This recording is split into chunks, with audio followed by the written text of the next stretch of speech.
మిత్రులందరికీ శుభోదయం. నేను మీ హరి. మరి 10వ తరగతి నుంచి వరుసగా లెసన్లు అయితే అవుతున్నాయండి. మరి ఇప్పుడు చెప్పేది 5వ లెసన్ అండి. ఖనిజాలు మరియు శక్తి వనరులు అనే పాఠ్యాంశం నుంచి వరుసగా ర్యాపిడ్గా 50 బిట్లతో మీ ముందుకు రావడం జరిగిందండి. చాలా చాలా చాలా ఇంపార్టెంట్ బిట్లు అయితే మీ ముందుకు వస్తున్నాయి. మరి ఎంతోమంది చాలా అప్రిషియేషన్ చేస్తున్నారు. థ్యాంక్ యూ సార్ అని అందరికీ కూడా ధన్యవాదాలండి. ప్రతి ఒక్కరికి పేరు పేరున. మరి మీకు తోడుగా నేను ఎల్లప్పుడూ ఉంటాను. మీకు ఏ వీడియోలు కావాలి అన్నది తప్పనిసరిగా కామెంట్ చేయండి, నేను చేసి పెడతాను. మీకు కామెంట్ చేయడానికి 1 మినిట్ కూడా పట్టదండి. కానీ అదే కామెంట్కి నేను వీడియో చేయాలంటే నాకు ఎంత టైం పడుతుందండి? సో ముందు క్వశ్చన్స్ ప్రిపేర్ చేసుకోవాలి, ఆన్సర్స్ తయారు చేసుకోవాలి, వీడియో చేయాలి, దాన్ని ఎడిటింగ్ చేయాలి, అప్లోడ్ చేయాలి. చాలా టైం ప్రాసెస్. కానీ మీకోసం మీకు తోడుగా నేనైతే ఖచ్చితంగా ఉంటానండి.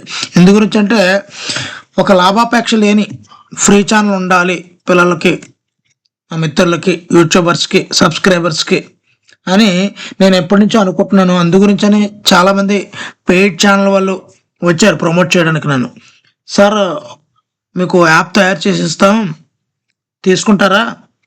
మీకు రీచ్ ఎక్కువ వస్తుంది, ఎక్కువ మంది చూస్తున్నారు మీకు, కాబట్టి మీకు యాప్ తయారు చేస్తాం, జస్ట్ మెయింటెనెన్స్ చాలా తక్కువ ఉంటుంది, దాన్ని ఆర్గనైజ్ చేసుకొని మీ ఛానల్లోకి తీసుకుంటే చాలా బాగుంటుందండి అని అన్నారు. నేను ఒకటే అన్నాను వాళ్ళతో, అవసరం లేదండి, నాకు యూట్యూబ్ ఎంత ఇస్తుంది? చాలా తక్కువ ఇస్తుంది, ఎంత ఇచ్చినా పర్వాలేదు, మా సబ్స్క్రైబర్స్కి, మా ఫాలోవర్స్కి, వ్యూవర్స్కి బాగుండి నచ్చితే చాలు అంటూ నేను వీడియోలు చేయడం జరుగుతుందండి. మరి ఇంకా అలా చెప్పుకుంటూ లేట్ అవుతుంది. లేట్ లేకుండా టాపిక్లకు వెళ్ళిపోదామండి. చూస్తున్నారు కానీ లైక్ చేయడం లేదు, తప్పనిసరిగా లైక్ చేయండి, ఓకేనా? మొదలు పెట్టి చూద్దామండి. టూత్ పేస్ట్లో క్యావిటీస్ అంటారు కదా అమ్మ, క్యావిటీస్ అంటది కదా, అది పుచ్చులు అంటారు. అంటే పళ్ళల్లో పుచ్చులు ఉంటాయి కదా, వాటిని తగ్గించడానికి ఉపయోగించే ఖనిజం ఏది? ఆన్సర్ ఆప్షన్ బి, ఫ్లోరైడ్ అండి. ఫ్లోరైడ్. ఇప్పుడు ఖనిజాలన్నీ ఒకసారి అయిపోయిన తర్వాత నేను టాపిక్ చెప్తానండి. నెక్స్ట్, టూత్ పేస్ట్కు తెలుపు రంగునిచ్చే రసాయనం ఏది? తెలుపు రంగునిచ్చే రసాయనం. Answer option C, fluoride. తెలుపు రంగునిచ్చే రసాయనం ఫ్లోరైడ్. మరి సాధారణంగా ఖనిజాలు వేటిలో లభిస్తాయి? అసలు ఎన్ని ఖనిజాలు ఉన్నాయో తెలుసండి? సుమారుగా 2000 పైగా ఖనిజాలు ఉన్నాయి. కానీ ధాతువులు అనేవి 100కి పైగా మాత్రమే ఉన్నాయి. ఇదే ఆఫ్ ద రికార్డ్ అండి. ఇది అంటే టెక్స్ట్ బుక్లో లేనిదని. అంటే ఖనిజాలు ఎన్ని ఉన్నాయి ఇచ్చాడు, కానీ ధాతువులు ఎన్ని ఉన్నాయి ఇవ్వలేదండి టెక్స్ట్ బుక్లో. సాధారణంగా ఖనిజాలు వేటితో లభిస్తాయంటే ఆన్సర్ ఆప్షన్ బి, ధాతువులతో లభిస్తాయండి. ధాతువులు. ఒకసారి టెక్స్ట్ బుక్ చూద్దామండి. మీరు ఇక్కడ బాగా గమనించినట్లయితే క్యావిటీస్ అనేవి ఫ్లోరైట్ అనే ఖనిజం నుండి క్యావిటీస్ తగ్గించడానికి ఉపయోగించే ఫ్లోరైడ్ వస్తుందండి. అంటే ఇక్కడ ఫ్లోరైడ్ అనేది ఖనిజము, ఫ్లోరైట్ అనేది ధాతువు అండి.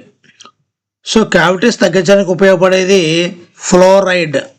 నెక్స్ట్ అలాగే టిటానియం ఆక్సైడ్తో తయారైన టూత్ పేస్ట్లకు తెలుపు రంగు వస్తుందండి. ఇక్కడ రొటైల్, ఎల్మనైట్, అనటేస్ అనే ఖనిజాల నుండి వచ్చిన టిటానియం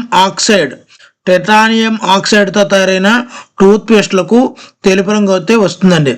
అదేవిధంగా మెరుపు, కొన్ని టూత్ పేస్ట్లో మెరుపు ఉంటుంది కదా, ఆ మెరుపు ఎక్కడి నుంచి వస్తుందంటే అబ్రకం నుండి అండి.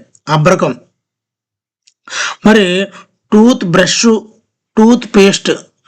పేస్ట్ని కలిగి ఉన్నటువంటి ట్యూబ్, అంటే టూత్ బ్రష్ ఉంది కదా, బ్రష్ను టూత్ పేస్ట్ యొక్క పైన ట్యూబ్ ఉంటుంది కదా, అవన్నీ కూడా ఎక్కడి నుంచి వస్తాయి అంటే పెట్రోలియం నుండి వచ్చే ప్లాస్టిక్తో తయారు చేయబడతాయండి. మీరు ఎప్పుడైనా ట్రై చేయండి. ఆ టూత్ పేస్ట్ని ఎండలో వదిలేశారనుకోండి, కొద్ది కరిగి పేస్ట్ వాసన మర్చిపోద్దండి. పేస్ట్ అదొక రకమైన వాసనతో తయారవుతుంది. కాబట్టి టూత్ పేస్ట్ మ్యాక్సిమము ఇంట్లోనే పెట్టుకోవాలండి. ఎందు గురించి అంటే అవి ఎండ యొక్క వేడికి లైట్గా కరిగి ఈ టూత్ పేస్ట్తో మిక్స్ అయిపోతుందండి, ఓకేనండి? మరి మనం తీసుకునే మొత్తం పోషకాలలో కేవలం 0.3% మాత్రమే ఖనిజాలను తీసుకుంటున్నామండి. మరి అవి లేకుండా మిగతా 99.7% ఖనిజాలను ఆహార పదార్థాలు ఉపయోగించుకోలేనంత శక్తివంతమైనవండి ఈ ఖనిజాలు. అందువల్ల మిగతా ఈ 99.7%ని మనం వాడము, 0.3% మాత్రమే మనం వాడుతూ ఉంటామండి. నెక్స్ట్ 4వ చూద్దామండి. అగ్నిశిలలు మరియు రూపాంతర శిలల పగుళ్లలో లభించే చిన్న మొత్తపు ఖనిజ నిక్షేపాలను ఏమంటారు? అగ్నిశిలలు ఉంటాయి కదండి, అలాగే రూపాంతర శిలల పగుళ్లలో లభించే చిన్న మొత్తపు ఖనిజ నిక్షేపాలను ఏమంటారు అంటే ఆన్సర్ ఆప్షన్ డి లేయర్స్ అంటామండి, లేయర్స్. నెక్స్ట్ 5వది, బాక్సైట్ ఏ విధంగా ఏర్పడుతుంది? బాక్సైట్ అనేది ఏ విధంగా ఏర్పడుతుంది? ఆన్సర్ అవక్షేపణ శిలల వల్ల ఈ బాక్సైట్ అనేది ఏర్పడుతుంది. బాక్సైట్ అనేది ఒక ధాతు అండి. ఈ బాక్సైట్ ని తయారు చేసింది అల్యూమినియం అండి, అల్యూమినియం. ఈ అవక్షేపణ శిలల ద్వారా బాక్సైట్ ఏర్పడింది కదండి. ఈ బాక్సైట్ నుంచి అల్యూమినియం తయారు చేశారండి. ఈ అల్యూమినియం తయారు చేసిన తర్వాత నెపోలియన్ 3 ఉన్నాడు కదండి, నెపోలియన్ 3 ఈ అల్యూమినియంతో బటన్లు, షర్టుకున్న బట్టలు ఇవే తయారు చేసుకునేవాడని ప్రసిద్ధి అండి. తన ఆప్తమిత్రులకి అల్యూమినియంతో పాత్రలతో చేసినటువంటి పాత్రలో భోజనం పెట్టేవాడు అండి నెపోలియన్ 3. నెక్స్ట్ నదీలోయల ఇసుకలో లభించే ఖనిజ నిక్షేపాలను ఏమంటారు? ఆన్సర్ ఆప్షన్ బి లోడ్స్ అంటామండి. నదీలోయల ఇసుకలో లభించే ఖనిజ నిక్షేపాలను లోడ్స్ అంటామండి, లోడ్స్. ఇక్కడ వెయిన్స్, లోడ్స్ ఈ రెండింటికి చిన్న డిఫరెన్స్ ఉందండి. వాటిని గురించి ఒక్కసారి చూద్దామండి. ఆ డిఫరెన్స్ తెలియకుండా మనం ముందుకు వెళ్ళకూడదు. నదీ లోయల ఇసుకలో లభించే ఖనిజ నిక్షేపాలను ఏమంటారు అంటే ఆల్రెడీ చెప్పడం జరిగింది, లోడ్స్ అంటామండి. ఈ లోడ్స్కి వెయిన్స్కి డిఫరెన్స్ కూడా ఉంది, అది ఒకసారి చూసేద్దామండి. ఇక్కడ చూద్దామండి. అగ్నిశిలలు రూపాంతర శిలలలో గల పగుళ్ళు విచ్ఛిన్నాలు, భ్రంశాలు లేదా అంతరాలలో ఖనిజాలు ఏర్పడవచ్చు. చిన్న మొత్తంలో లభించే వాటిని వెయిన్స్ అంటారు. అవే పెద్ద మొత్తంలో లభించే వాటిని లోడ్స్ అంటారండి. వెయిన్స్ అంటే చిన్న మొత్తంలో లభించే ఖనిజాలు, పెద్ద మొత్తంలో లభించే ఖనిజాలని లోడ్స్ అని పిలుస్తుంటారండి. ఈ రెండింటికి డిఫరెంట్ అండి ఇది. అదే అవక్షేపణ శిలల్లో అనేక ఖనిజాలు మరి అవక్షేపణ శిలల్లో అనేక ఖనిజాలు ఉంటాయి కదండి. అవి ఎక్కడ ఏర్పడతాయి అంటే పొరల్లో లేదంటే సంస్థరాలు, బెడ్స్లో ఏర్పడుతుంటాయండి. అవక్షేపణ అంటే బెడ్ కదా, ఒక అవక్షేపంలో ఒక బెడ్ ఏర్పడుతూ ఉంటుంది కదా, దాన్ని సంస్థారాలు లేదా బెడ్లు ఏర్పడుతుంటాయండి. ఇదండి. నెక్స్ట్ బిట్ చూద్దామండి. 7వది, మరి సముద్రపు భూతలాలలో సమృద్ధిగా లభించే ఖనిజం ఏది? ఆన్సర్ ఆప్షన్ ఏ బంగారం అండి, బంగారం. నెక్స్ట్ మేఘాలయలో కుటుంబ సభ్యులు కలిసి సన్నని సొరంగం ద్వారా చేసే మైనింగ్ని ఏమంటారు? మేఘాలయలో కుటుంబ సభ్యులు కలిసి సన్నని సొరంగం ద్వారా చేసే మైనింగ్ను ఏమంటారు? Answer option C soft mining. మరి ఈ కుటుంబ సభ్యులు కలిసి సన్నని సొరంగం ద్వారా మైనింగ్ చేస్తారు కదండి, దీన్ని మనము సాఫ్ట్ మైనింగ్ కూడా అనొచ్చు, కానీ ర్యాట్ హోల్ మైనింగ్ అంటామండి. ఈ ర్యాట్ హోల్ మైనింగ్, హోల్ అంటే ఇక్కడ సొరంగము, హోల్ పెట్టుకుంటూ ర్యాట్లా వెళ్తుంటారు, ర్యాట్ హోల్ మైనింగ్ అంటారు. ఇది అత్యంత ప్రమాదకరమైనటువంటి మైనింగ్ అని చెప్పి ప్రభుత్వము దీన్ని బ్యాన్ చేయడం అయితే జరిగిందండి. ఇదండి ర్యాట్ హోల్ మైనింగ్ అంటే అదండి.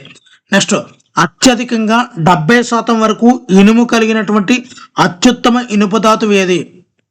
70% వరకు ఇనుము కలిగినటువంటి అత్యుత్తమైనటువంటి ఇనుప ధాతువు ఏది అంటే ఆన్సర్ ఆప్షన్ బి మ్యాగ్నటైట్ అండి, మ్యాగ్నటైట్. మరి ఇది అత్యుత్తమైనటువంటి ఇనుప ధాతువు అండి. అంటే మ్యాగ్నెటిక్ అయస్కాంత లక్షణాలు ఎక్కువగా ఈ మ్యాగ్నటైట్లో ఉంటాయండి. నెక్స్ట్ చూద్దామండి. పరిశ్రమలలో ఎక్కువగా ఉపయోగించే ఇనుప ఖనిజం ఏది? పరిశ్రమలలో ఎక్కువగా ఉపయోగించే ఇనుప ఖనిజం ఏది? Answer option B hematite. Hematite. కొన్ని పాయింట్లు అయితే టెక్స్ట్ బుక్స్ నుంచి మిస్ అయ్యాయండి, వాటిని గురించి కూడా ఒక్కసారి చూసేద్దామండి బ్యాక్ వెళ్ళి. ఇక్కడ చూద్దామండి. కొన్ని ఖనిజాలు లోయల ఉపరితలపు ఇసుకలో కొండల కింద భాగంలో ఒండ్రి నిక్షేపాలుగా ఏర్పడవచ్చండి. కొన్ని ఖనిజాలు లోయలు ఉంటాయి కదా, లోయల ఉపరితలపు ఇసుకలో కొండల కింది భాగంలో ఒండ్రు నిక్షేపాలుగా ఏర్పడవచ్చు. ఈ నిక్షేపాలను ఏమంటారు? ప్లేసర్ డిపాజిట్లు అని పిలుస్తారండి. ప్లేసర్ డిపాజిట్లు. ఇక్కడ చూద్దామండి. మరి ఖనిజాలను వర్గీకరించారు. లోహ ఖనిజాలు, అలోహ ఖనిజాలు, శక్తి ఖనిజాలు. ఖనిజాలు ముఖ్యంగా 3 రకాలుగా వర్గీకరించారండి. లోహ ఖనిజాలు, అలోహ ఖనిజాలు, శక్తి ఖనిజాలు. ఈ లోహ ఖనిజాలు అనేవి మరలా 3 అండి. అంటే ఫెర్రస్ ఖనిజాలు, నాన్ ఫెర్రస్ ఖనిజాలు, అత్యంత విలువైన ఖనిజాలు. 3 రకాలుగా ఈ లోహ ఖనిజాలని మార్చడం జరిగింది. అందులో ముఖ్యమైనది ఫెర్రస్ ఖనిజాలు, అంటే ఇనుము కలిగినవి. ఇనుము కలిగినవి ఏంటంటే మాంగనీసు, నికెల్, కోబాల్ట్. ఇవన్నీ కూడా మాంగనీస్, నికెల్, కోబాల్ట్ ఇవన్నీ కూడా ఫెర్రస్ ఖనిజాలండి. అదే రాగి, సీసం, తగరం, బాక్సైట్ ఇవన్నీ కూడా నాన్ ఫెర్రస్ అండి. ఇక్కడ బాక్సైట్ నుంచి అల్యూమినియం వస్తుంది కదా, అల్యూమినియం అంటుకుంటుందా? సో నాన్ ఫెర్రస్ అనమాట, ఇనుము ఉండదు కాబట్టి అది అంటుకోదండి అల్యూమినియం. చూడండి మీరు, రాగి కూడా మనకి అంటుకోదు. సీసం, తగరం ఇవన్నీ కూడా నాన్ ఫెర్రస్ ఖనిజాలండి. నెక్స్ట్ అత్యంత విలువైనవి బంగారం, వెండి, ప్లాటినం అండి. నెక్స్ట్ అలోహ ఖనిజాలకు వస్తే ఉదాహరణగా అబ్రకం, ఉప్పు, పొటాష్, సల్ఫర్, గ్రానైట్, సున్నప్రాయి, పాలరాయి, ఇసుకరాయి. ఈ రాయిలన్నీ కూడా, గ్రానైట్ కూడా రాయి లాంటిది కదా. సల్ఫర్, పొటాష్, ఉప్పు, అబ్రకం ఇవి అలోహ ఖనిజాలండి. వాడు అడుగుతుంటాడు క్వశ్చన్ ఏ విధంగా వస్తుందంటే, క్రింది వాణిలో ఫెర్రస్ ఖనిజం కానిది ఏది అని అడుగుతాడండి. చూడండి ఆప్షన్ లగిస్తాడు. ఫెర్రస్ ఖనిజం కానిదేది. ఇక్కడ కోబాల్ట్ తీసుకుంటాడండి. కోబాల్ట్ తీసుకొని మీకు అందరు ఇవన్నీ తెలుసు కాబట్టి సల్ఫర్, అబ్రకం, ప్లాటినం, కోబాల్ట్ అని ఇస్తాడండి ఆప్షన్లో. అప్పుడు మనం కన్ఫ్యూజ్ అవుతుంటాం.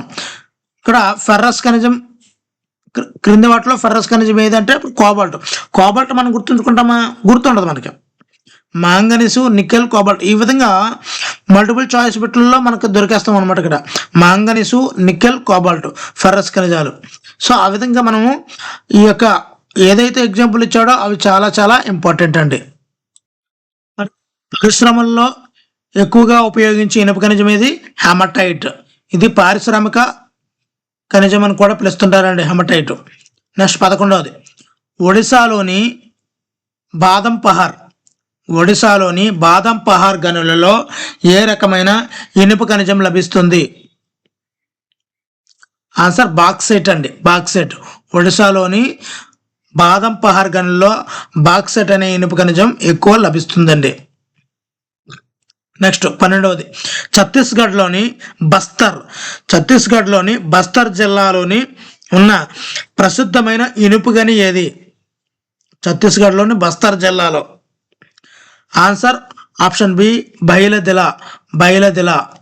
ఇక్కడ మనం టెక్స్ట్ బుక్లో చూద్దాము. ఇక్కడ గనుల్లో ఏ విధంగా తవ్వుతున్నారు అనేది ఇనుప ధాతు గనిని ఒక్కసారి మనం ఇక్కడ చూడొచ్చండి. మరి అదేవిధంగా ఇక్కడ ఒడిశాలోని మయూర్భంజ్ మరియు కెందుజూర్ జిల్లాల్లోని బాదం పహార్, ఇప్పుడు చెప్పాను కదండి, ఈ బాదం పహార్ గనుల్లో అధిక నాణ్యమైనటువంటి హెమటైట్ ఖనిజం లభిస్తుందండి. ఎక్కడ? ఒడిశా, జార్ఖండ్ ఈ మేఖలలో హెమటైట్ ఖనిజం అనేది ఏ గనుల్లో లభిస్తుందంటే బాదం పహార్ గనుల్లో అండి. బాదం పహార్ గనుల్లో మనకి లభిస్తుందండి. అదేవిధంగా దుర్గ్, బస్తర్, చంద్రపూర్ మేకల్లో ఇది ఎక్కడ ఉంటుంది? ఛత్తీస్గఢ్, మహారాష్ట్రలో ఉందండి. దుర్గ్, బస్తర్, చంద్రపూర్ మేకల్లో.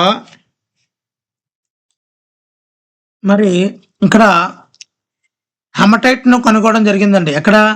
బయలదెల కొండల శ్రేణిలో అధిక నాణ్యమైనటువంటి హెమటైట్ను కనుగొనడం జరిగిందండి. ఇక్కడ ఆల్రెడీ చెప్పడం జరిగింది, హెమటైట్ అనేది పారిశ్రామిక ముడి ఖనిజం అండి. మరి ఈ బయలుదల కొండల శ్రేణిలో 14 అత్యంత నాణ్యమైన హెమటైట్ ఇనుప ధాతు నిక్షేపాలు అయితే ఉన్నాయండి. ఇది ఉక్కు తయారీకి అవసరమైనటువంటి లక్షణాలని హెమటైట్ కలిగి ఉందండి. మరి ఈ గనులన్నింటిని కూడా విశాఖపట్నం పోర్టు ద్వారా జపాను, దక్షిణ కొరియాలకు ఎగుమతి అవుతుందండి. నెక్స్ట్ ఇప్పుడే ఛత్తీస్గఢ్లోని బస్తర్ జిల్లాలో ప్రసిద్ధి చెందినటువంటి ఇనుపు గని ఏది అంటే బయలుదెల అండి. నెక్స్ట్ 13వది, ప్రపంచంలోని అతిపెద్ద ఇనుప నిక్షేపాలలో ఒకటిగా పేరుగాంచినటువంటి కర్ణాటకలోని గని ఏది? ప్రపంచంలోనే అతిపెద్ద ఇనుప నిక్షేపాలలో ఒకటిగా పేరుగాంచినటువంటి కర్ణాటకలోని గని ఏది అంటే బళ్ళారి అండి. బళ్ళారి బాబు అంటారు కదా, అదండి. ఇదిగోండి ఇక్కడ కర్ణాటకలోని బళ్ళారి. ఇక్కడ అధిక మొత్తంలో ఇనుపధాతు నిక్షేపాలను కలిగి ఉందండి. మరి కర్ణాటకలోని పశ్చిమ కనుమల్లో ఉన్నటువంటి కుద్రేముక్కు గనులు 100% ఎగుమతి విభాగం. ఈ యొక్క కుద్రేముక్కు నిక్షేపాలు అనేవి ప్రపంచంలోని అతిపెద్ద ఇనుప నిక్షేపాలలో ఒకటిగా పేరుగాంచేయండి. ఇదండి. ఇది ఏం చేస్తారంటే గొట్టపు మార్గం ద్వారా మంగళూరు సమీపంలో ఓడరేవుకి తరలిస్తారండి. సో కర్ణాటకలో ఉన్న గని ఏది అంటే బళ్ళారి, కుద్రేముక్కు రెండు కూడా వస్తాయండి. ఓకేనండి. మరి ఒక టన్ను ఉక్కు తయారీకి సుమారు ఎన్ని కిలోల మాంగనీస్ అవసరం? ఇక్కడ మనం గమనించవచ్చు, ఇక్కడ మాంగనీస్ అనేది ఫెర్రస్ ఖనిజం అని, ఇక్కడ ఉక్కు తయారీకి మాంగనీస్ ఉపయోగపడుతుంది అనేది మనకు అర్థమవుతుంది. కాబట్టి మాంగనీస్ అనేది ఫెర్రస్ ఖనిజం అని మనం గుర్తుపెట్టుకోవచ్చు. ఒక టన్ను ఉక్కు తయారీకి ఎన్ని కిలోల మాంగనీస్ అవసరము అంటే ఆన్సర్ 10 కిలోల మాంగనీస్ అయితే అవసరం అవుతుందండి. ఒక టన్ను ఉక్కు తయారీకి 10 కిలోల మాంగనీస్. నెక్స్ట్ బ్లీచింగ్ పౌడర్ మరియు పెయింట్ల తయారీలో ఉపయోగించే ఖనిజం ఏది? బ్లీచింగ్ పౌడర్ మరియు పెయింట్ల తయారీలో ఉపయోగించే ఖనిజం ఏది అండి? మధ్యప్రదేశ్లోని ఏ గనులు రాగి ఉత్పత్తికి ప్రసిద్ధి చెందాయి? మధ్యప్రదేశ్లోని ఏ గనులు రాగి ఉత్పత్తికి ప్రసిద్ధి చెందాయి? చాలా చాలా ఇంపార్టెంట్ బిట్లు ఉంటాయండి. 17 చూద్దాము. రాజస్థాన్లోని ఏ ప్రాంతం రాగి గనులకు ప్రసిద్ధి అని అడిగాడండి. సో రెండేళ్ళకి రిలేటెడ్ ఉందండి. ఒకసారి టెక్స్ట్ బుక్ చూద్దామండి. ఇక్కడ రాగి గురించి మనం చూసుకున్నట్లయితే ఇక్కడ స్థరణీయం, సాగే గుణం, ఉత్తమ వాహక లక్షణాలు ఉండడం వల్ల రాగిని ప్రధానంగా ఎలక్ట్రికల్ కేబుల్స్, ఎలక్ట్రానిక్స్, రసాయన పరిశ్రమలో ఉపయోగిస్తున్నారు. ఇది అందరికీ కూడా మనకు తెలిసిందే. ఇక్కడ మధ్యప్రదేశ్లో బాలాఘాట్ గనులు అండి. మధ్యప్రదేశ్లో ఉన్నటువంటి రాగి గనులు ఏమంటే బాలాఘాట్. అదేవిధంగా రాజస్థాన్లో K3 గనులు అండి. గుర్తుపెట్టుకోండి, మధ్యప్రదేశ్లో బాలాఘాట్ గనులు. చూడండి ఇక్కడ రాగి గనులు ఏ విధంగా చేస్తున్నారు అన్నది ఇక్కడ మనం చూడొచ్చు. మధ్యప్రదేశ్లో బాలాఘాట్ గనులు, రాజస్థాన్లో K3 గనులు, జార్ఖండ్లోని సింగ్భమ్ జిల్లా రాగి ఉత్పత్తిలో అగ్రగామిలో ఉన్నాయండి ఇవన్నీ కూడా. ఓకేనండి. ఇప్పుడు బిట్స్లోకి వెళ్ళిపోదామండి. ఇక్కడ మధ్యప్రదేశ్లో బాలాఘాట్. మరి రాజస్థాన్లోని ఏ ప్రాంతం రాగి గనులకు ప్రసిద్ధి అంటే K3. 18 చూద్దామండి. అల్యూమినియం అనేది ఏ ధాతువు నుండి లభిస్తుంది? ఇక్కడ ఖనిజాలు అనేవి 2000 ఖనిజాలు పైన ఉన్నాయండి. కానీ ధాతువులు 100 మాత్రమే ఉన్నాయి. 100 దాటి ఉన్నాయి అంతే సుమారుగా. అల్యూమినియం అనేది ఏ ధాతువు నుండి వస్తుందంటే ఆన్సర్ ఆప్షన్ బి, బాక్సైట్ నుంచి వస్తుందండి. బాక్సైట్. నెక్స్ట్ భారతదేశంలో బాక్సైట్ను అత్యధికంగా ఉత్పత్తి చేస్తున్న రాష్ట్రం ఏది? బాక్సైట్ను అత్యధికంగా ఉత్పత్తి చేస్తున్న రాష్ట్రం ఏది? ఆన్సర్ ఆప్షన్ బి, ఒడిస్సా అండి. ఒడిస్సా. బాక్సైట్ను అత్యధికంగా ఉత్పత్తి చేస్తున్న రాష్ట్రం ఏది అంటే ఒడిస్సా అని చెప్పుకోవచ్చండి. మరి ఈ ఒడిశాలోని ప్రసిద్ధమైనటువంటి బాక్సైట్ నిక్షేపాలు ఎక్కడ ఉన్నాయి? ఒడిశాలోని ప్రసిద్ధ బాక్సైట్ నిక్షేపాలు ఎక్కడ ఉన్నాయి? ఆన్సర్ ఆప్షన్ ఏ కోరాపుట్ అండి. ఒడిశాలో కోరాపుట్లో పంచత్మలి అనే గ్రామం అదే ప్రాంతం దగ్గర ఈ కోరాపుట్ దగ్గర బాక్సైట్ నిక్షేపాలు అనేవి చాలా ఎక్కువ ఉన్నాయండి.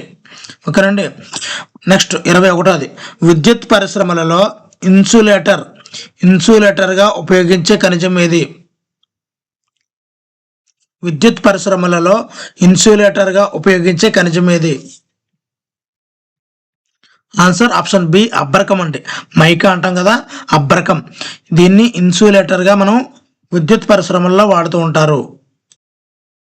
అబ్బరకం అండి. మరి అబ్బరకం ఉత్పత్తిలో జార్ఖండ్లోని ముఖ్యమైన ప్రాంతం ఏది? అబ్బరకం ఉత్పత్తిలో జార్ఖండ్లోని ముఖ్యమైన ప్రాంతం ఏది? ఆన్సర్ ఆప్షన్ ఏ కొడెర్మా గయా హజారీబాగ్. కొడెర్మా గయా హజారీబాగ్ అనేది ఈ జార్ఖండ్లోని అబ్బరకం ఉత్పత్తిలో ముఖ్యమైనటువంటి ప్రాంతం అండి. ఇది ముఖ్యమైన ప్రాంతం. మరి ఆంధ్రప్రదేశ్లోని ఏ జిల్లా అబ్బరకం ఉత్పత్తికి ప్రసిద్ధి చెందింది అంటే ఆన్సర్ ఆప్షన్ సి గుంటూరు అండి. గుంటూరు. నెక్స్ట్ సిమెంట్ పరిశ్రమకు ప్రాథమిక ముడి పదార్థం ఏది? సిమెంట్ పరిశ్రమకు ప్రాథమిక ముడి పదార్థం ఏది? ఆన్సర్ ఆప్షన్ బి సున్నపురాయి సిమెంట్ పరిశ్రమకు ప్రాథమిక ముడి పదార్థం అండి. నెక్స్ట్ మైనింగ్ను ఏమని పిలుస్తారు? ఆన్సర్ ఆప్షన్ బి హంతక పరిశ్రమ, కిల్లర్ ఇండస్ట్రీ అని పిలుస్తారండి. అంటే దీని నుంచి వచ్చే వాయువులు ఇవన్నీ కూడా చాలా ప్రాణాంతకమైనది, అందువల్ల హంతక పరిశ్రమ అని మైనింగ్ పిలుస్తుంటారండి. 26ది తక్కువ కార్బన్ మరియు అధిక తేమ కలిగినటువంటి తక్కువ రకానికి చెందిన బొగ్గు ఏది? తక్కువ కార్బన్ అధిక తేమ కలిగిన తక్కువ రకానికి చెందిన బొగ్గు ఏది? చాలా ఇంపార్టెంట్ అండి ఇది. మరి వీటన్నిటి గురించి కూడా చాలా ఎక్కువ వివరణ టెక్స్ట్ బుక్లో అయితే ఉందండి. తక్కువ కార్బన్ మరియు అధిక తేమ కలిగిన తక్కువ రకానికి చెందిన బొగ్గు ఏది అని అడిగాడు. ఒకసారి టెక్స్ట్ బుక్ చూద్దాం మనం. మరి ఇక్కడ తక్కువ కార్బన్ అధిక తేమ కలిగిన తక్కువ వేడినిస్తాయి కొన్ని. మరి అదే లిగ్నైట్ అనేది అధిక తేమతో మెత్తగా ఉండే తక్కువ రకానికి చెందినటువంటి గోధుమ రంగు బొగ్గు అండి. గోధుమ రంగు బొగ్గు లిగ్నైట్ అండి. ఇదేంటి అధిక తేమతో ఉంటుంది, మెత్తగా ఉండే తక్కువ రకానికి చెందిన గోధుమ రంగు బొగ్గు అండి. దీన్ని మనం ఏమంటాం? లిగ్నైట్. మరి ఈ ప్రధానంగా ఈ లిగ్నైట్ నిల్వలు అనేవి తమిళనాడులో ఉంటాయండి. తమిళనాడులో ఈ బొగ్గు కదా, ఈ లిగ్నైట్ నిల్వలు విద్యుత్ ఉత్పత్తికి ఉపయోగిస్తుంటారండి. నెక్స్ట్ ఇంకా రకాల బొగ్గులు ఉన్నాయండి. మరి భూమిలో లోతుగా పాతిపెట్టబడినటువంటి ఎక్కువ ఉష్ణోగ్రతలకు గురైన బొగ్గు ఉందండి, దాన్నే బిట్యుమినస్ బొగ్గు అంటారండి. ఇది ఏమంటుంది? లోతుగా పాతిపెట్టబడి ఉంటుంది, ఎక్కువ ఉష్ణోగ్రతకు గురైన బొగ్గే బిట్యుమినస్ బొగ్గు అండి. ఇది వాణిజ్య ఉపయోగంలో అత్యంత ప్రజాదరణ పొందిన బొగ్గు. ఏది అంటే బిట్యుమినస్ బొగ్గు అండి. ఇంకా ఉన్నాయండి మెటలార్జికల్ బొగ్గు అండి. ఇది అధిక నాణ్యతతో కూడినటువంటి బిట్యుమినస్ బొగ్గుని ఏమంటారు అంటే మెటలార్జికల్ బొగ్గు అని కూడా అంటారండి. ఇక్కడ బొగ్గుల రకాలన్నీ కూడా ఇక్కడ క్లియర్ అయిపోద్దండి మీకు. దీనిని మెటలార్జికల్ బొగ్గుని బ్లాస్ట్ ఫర్నేస్లలో ఇనుమును కరిగించడానికి వాడడం వల్ల ప్రత్యేక ప్రాధాన్యతను కలిగి ఉంది. ఈ మెటలార్జికల్ బొగ్గు అంటే అధిక నాణ్యతతో కూడినటువంటి ఈ బిట్యుమినస్ బొగ్గుని ఏం చేస్తారంటే బ్లాస్ట్ ఫర్నేస్ అంటే ఇనుమును కరిగించడానికి వాడడం వల్ల ప్రత్యేకతని సంతరించుకుంది ఈ మెటలార్జికల్ బొగ్గు అండి. అదేవిధంగా ఆంథ్రసైట్ అనేది అత్యంత నాణ్యత కలిగా గట్టి బొగ్గు అండి. ఓకేనండి. ఇప్పుడు వాటి గురించి చూసేద్దామండి. మరి తక్కువ కార్బన్ అధిక తేమ కలిగినటువంటి తక్కువ రకానికి చెందిన బొగ్గు ఆన్సర్ ఆప్షన్ డి లిగ్నైట్ అండి. మరి గోధుమ రంగు బొగ్గు బ్రౌన్ కోల్ ఇందాక చెప్పాను. గోధుమ రంగు బొగ్గు లిగ్నైట్ అండి. నెక్స్ట్ తమిళనాడులోని ప్రధాన లిగ్నైట్ నిల్వలు ఎక్కడ ఉన్నాయి? తమిళనాడులో ఉన్నాయి, లిగ్నైట్ నిల్వలు ఉన్నాయి. అది ఎక్కడ ఉన్నాయి? ఆన్సర్ ఆప్షన్ బి, నైవేలిలో. గుర్తుపెట్టుకోండి, మనం ఇప్పుడే టెక్స్ట్ బుక్లో చూసాము తమిళనాడులో ఉన్నాయి అని చెప్పాం, కానీ ఈ ప్రాంతం వదిలేసాం, నైవేలి అనే ప్రాంతం వదిలేసాం. మరి వాడు అదే బిట్టు తీసాను చూసారండి. ఇక్కడ గోధుమ రంగులో ఉన్న బొగ్గు ఏది అంటే లిగ్నైట్. అది ఎక్కడ ఉందంటే తమిళనాడు. అంతవరకు బాగానే ఉంది, కానీ బిట్టు ఎక్కడి నుంచి వచ్చింది? మనం బిట్టు చూద్దాం. నైవేలి. ఇక్కడ తమిళనాడులోని ప్రధాన లిగ్నైట్ నిల్వలు ఎక్కడ ఉన్నాయి అని అడిగాడు. ఇక అన్ని ఆప్షన్స్ కూడా కొద్ది డిఫికల్ట్గా ఉంటాయి. ఆన్సర్ ఆప్షన్ బి, నైవేలి అండి. నెక్స్ట్ వాణిజ్యపరంగా అత్యంత ప్రజాదరణ పొందినటువంటి బొగ్గు రకం ఏది? వాణిజ్యపరంగా అత్యంత ప్రజాదరణ పొందిన బొగ్గు రకం ఇక్కడ చూద్దామండి. వాణిజ్యంలో ఈ బిట్యుమినస్ బొగ్గు వాణిజ్యం ఉపయోగంలో అత్యంత ప్రజాదరణ పొందిన బొగ్గు బిట్యుమినస్ బొగ్గు అండి. ఇది ఏం చేస్తారంటే భూమి లోతుగా పాతి పెట్టబడినట ఎక్కువ ఉష్ణోగ్రతలకు గురైన బొగ్గే ఈ బిట్యుమినస్ బొగ్గు. ఇది ఏమవుతుందట? వాణిజ్య ఉపయోగంలో అత్యంత ప్రజాదరణ పొందిన బొగ్గు అండి. ఇదండి బిట్యుమినస్ బొగ్గు అండి. మరి అత్యంత నాణ్యత కలిగినటువంటి గట్టి బొగ్గు ఏది? ఇప్పుడు ఆల్రెడీ నేను చెప్పడం జరిగింది. అత్యంత నాణ్యత కలిగినటువంటి గట్టి బొగ్గు anthracite. Anthracite. Answer option B, anthracite. Next భారతదేశంలో మెటలార్జికల్ బొగ్గు ఏ నదీ లోయలో లభిస్తుంది? మెటలార్జికల్ బొగ్గు ఇదే బిట్యుమినస్ బొగ్గు అని చెప్పాం కదా, అదే మెటలార్జికల్. పారిశ్రామికంగా బాగా ఉపయోగంలో ఉన్నటువంటి బొగ్గే మెటలార్జికల్ బొగ్గు. ఇది ఏ నదీ లోయలో దొరుకుతుంది అంటే దామోదర్ లోయలో అండి. దామోదర్ నదీ లోయలో ఈ మెటలార్జికల్ బొగ్గు అనేది దొరుకుతుందండి. ఈ దామోదర్ నది లోయ ఎక్కడ ఉందంటే పశ్చిమ బెంగాల్కి జార్ఖండ్కి మధ్యలో ఉంటుందండి. దామోదర్ నది లోయ అనేది పశ్చిమ బెంగాల్కి జార్ఖండ్కి మధ్యలో ఉన్నదే ఈ దామోదర్ లోయ. ఈ దామోదర్ లోయలో ఈ మెటలార్జికల్ బొగ్గు అంటే బిట్యుమినస్ లైక్ బిట్యుమినస్ ఈ బొగ్గు అనేది లభిస్తుందండి. నెక్స్ట్ 32వది భారతదేశంలో అత్యంత పురాతనమైన చమురు ఉత్పత్తి రాష్ట్రం ఏది? భారతదేశంలో అత్యంత పురాతనమైన చమురు ఉత్పత్తి రాష్ట్రం ఏది? Answer option C, Maharashtra. Next గుజరాత్లోని ముఖ్యమైన చమురు క్షేత్రం ఏది? గుజరాత్లోని ముఖ్యమైన చమురు క్షేత్రం ఏది? Answer option B, Ankleshwar. చాలా చాలా ఇంపార్టెంట్ అండి. గుజరాత్లోని ముఖ్యమైనటువంటి చమురు క్షేత్రం Ankleshwar. Next HVJ gas pipeline పొడవు ఎంత? హెచ్విజే గ్యాస్ పైప్ లైన్ పొడవు ఎంత? ఇక్కడ చూద్దామండి. గెయిల్ నిర్మించినటువంటి మొదటి 1700 గెయిల్ నిర్మించినటువంటి మొదటి 1700 కిలోమీటర్లు దీన్ని హెచ్విజే దీన్ని ఎవరు నిర్మించారు అంటే గెయిల్ అండి. హెచ్విజే అంటే హజీరా, విజయపూర్, జగదీష్పూర్. ఈ హెచ్విజే గ్యాస్ పైప్ లైన్ అనేది ఎంత దూరం ఉంది అంటే 1700 కిలోమీటర్లు అండి. ఈ హెచ్విజే గ్యాస్ పైప్ లైన్ ఎవరు చేశారు అంటే గెయిల్ అండి. ఓకేనండి, గెయిల్. ఆన్సర్ ఆప్షన్ బి, 1700 కిలోమీటర్లు అండి. Next HVJ gas pipeline ఏ ప్రాంతాలను కలుపుతుంది? హెచ్విజే పైప్ లైన్ అనేది ఏ ప్రాంతాలను కలుపుతుంది?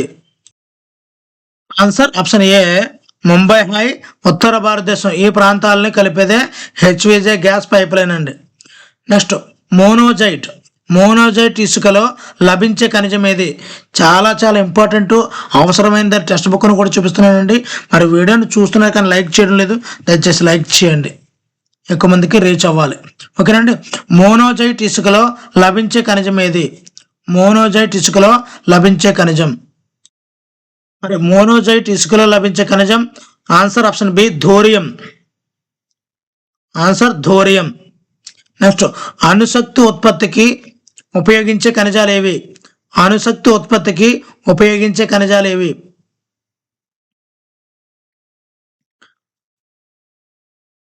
అణుశక్తి answer option B uranium thorium. Uranium thorium. Next భారతదేశంలో అతిపెద్ద విండ్ ఫార్మ్ క్లస్టర్ పవన విద్యుత్ కేంద్రం అతిపెద్ద విండ్ ఫార్మ్ క్లస్టర్ ఎక్కడ ఉంది? ఆన్సర్ ఆప్షన్ బి నాగర్కోయిల్ నుండి మదురై వరకు ఈ తమిళనాడులో ఉందండి. భారతదేశంలో అతిపెద్ద విండ్ ఫార్మ్ క్లస్టర్ పవన విద్యుత్ కేంద్రం అనేది నాగర్కోయిల్ నుండి మదురై వరకు అంటే తమిళనాడులో ఉందండి. తమిళనాడులో. నెక్స్ట్ గ్రామీణ ప్రాంతాల్లో పశువుల పేడను ఉపయోగించి తయారు చేసే గ్యాస్ ప్లాంట్లను ఏమంటారు? Answer option B gobar gas అంటారండి. గోబర్ గ్యాస్. నెక్స్ట్ భారతదేశంలో వేలాశక్తిని ఉత్పత్తి చేయడానికి అనువైన ప్రాంతం ఏది? అసలు ఈ వేలాశక్తి అంటే సముద్రం యొక్క ఆటుపోట్ల వల్ల వచ్చే శక్తే ఈ వేలాశక్తి అండి. మరి ఉత్పత్తి చేయడానికి అనువైన ప్రాంతం అనేది answer option B gulf of Khambhat. Gulf of Khambhat ఈ వేలాశక్తి అండి. నెక్స్ట్ 41ది భారతదేశంలో భూ ఉష్ణశక్తి ప్రాజెక్ట్ ఎక్కడ ఉంది? భూ ఉష్ణశక్తి ప్రాజెక్టు ఎక్కడ ఉంది? మరి భారతదేశంలో భూ ఉష్ణశక్తి project answer option B Manikaran Himachal ప్రదేశ్లో ఉందండి. మణికరణ్ హిమాచల్ ప్రదేశ్లో ఉంది. నెక్స్ట్ కన్వేయర్ బెల్ట్ ద్వారా ఇనుపు ఖనిజాన్ని స్లర్రీ రూపంలో రవాణా చేసే గని ఏది? దీని గురించి ఆల్రెడీ మనం చెప్పుకున్నాం.